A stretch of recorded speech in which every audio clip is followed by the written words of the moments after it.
Hello everybody, this is Manu S and welcome to another MTG Arena Top Decks video series. Today I want to talk to you about the black-white vampire deck that I have been playing with for a while, that is based on a list by an MTGO player by the name of Fulgence. Craig Wesco covered a list close to this in a video series a while ago himself, and the deck is almost free of Kaladesh block cards, even though we get them soon. We didn't have them for the longest time, so this was a great deck to port to MTG Arena, and I had quite a bunch of success with it and also enjoyed playing it a lot, so I figured it's time to share it with you guys. Okay, so this is the deck. Basically a vampire sort of aggressive mid-range deck. It has 6 1-drops. We have 4 Skymarcher Aspirant, great 1-drop since the flying makes sure that it can also finish in a stall later, which happens a fair share, and also hits fast and hard, so that's nice. Vicious Conquistador, basically a worse Skymarcher Aspirant. It has 1 more toughness, making it attack a bit better into 1 attack, 1 power creatures. But other than that, it's mostly just a worse Aspirant, but it gives the deck some more curving potential. I tried some more 2-drops in place of this, for example, but just kind of like felt a bit clunky because then the deck has too many 2-cost cards. So I eventually went back to the Conquistador. Then we have 4 Martyr of Dusk, 4 Dusk Legion Zealot, and 4 Legion Lieutenant. Let me explain real quick. Martyr of Dusk has been particularly great.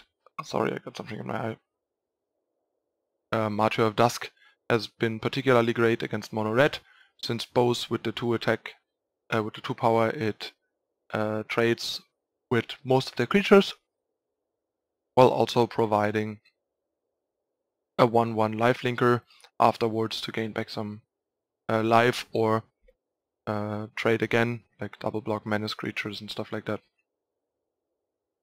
And it also happens to be nice against some decks with sweepers like Weltering Suns and stuff like that. So yeah, all in all, this card has proven pretty good, and I like it better than the 1/1 that you can make indestructible. What's the name? Give me a second, I'll find it. The Vanguard. Where is it? Tanto Vanguard, I think is the name. I'm just way too far. Yeah, here, Tanto Vanguard. This is like hitting a bit harder and is nice against like conventional spot removal, like controlling decks. But there's just too much of a mix of decks, I think, to fit this. And I don't think I want more than like 12 2-drops.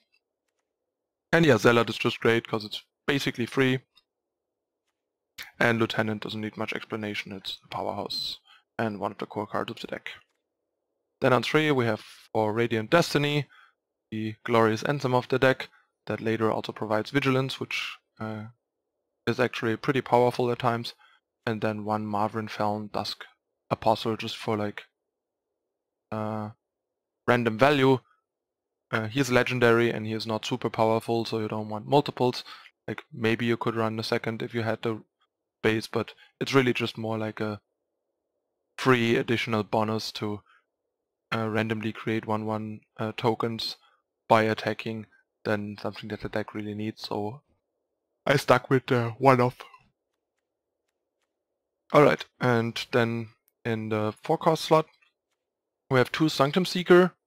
The thing is, Sanctum Seeker is really nice, like a 3/4 for 4 is not bad stats, and the fact that it has like a Hellrider ability on steroids basically, as long as it's vampires, is really really nice, and the card looks really powerful.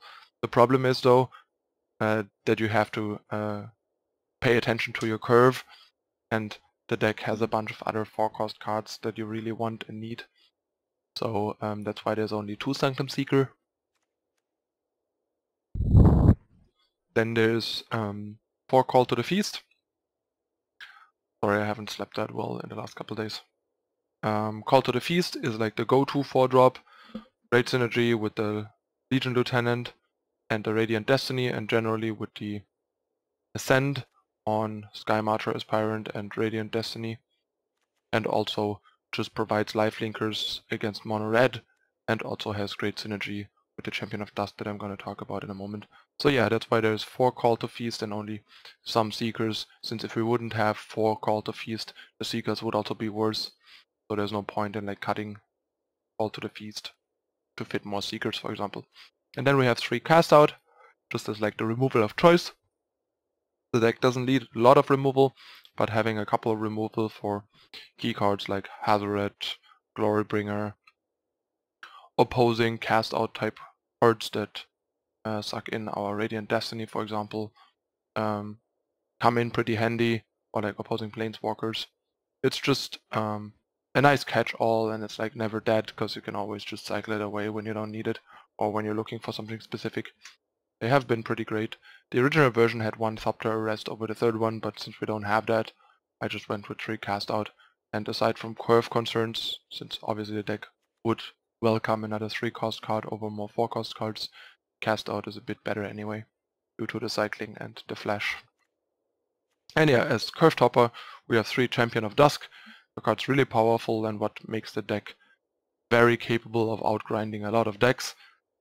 Since with the token generation and stuff, the deck is really powerful at... One second, I forgot to... my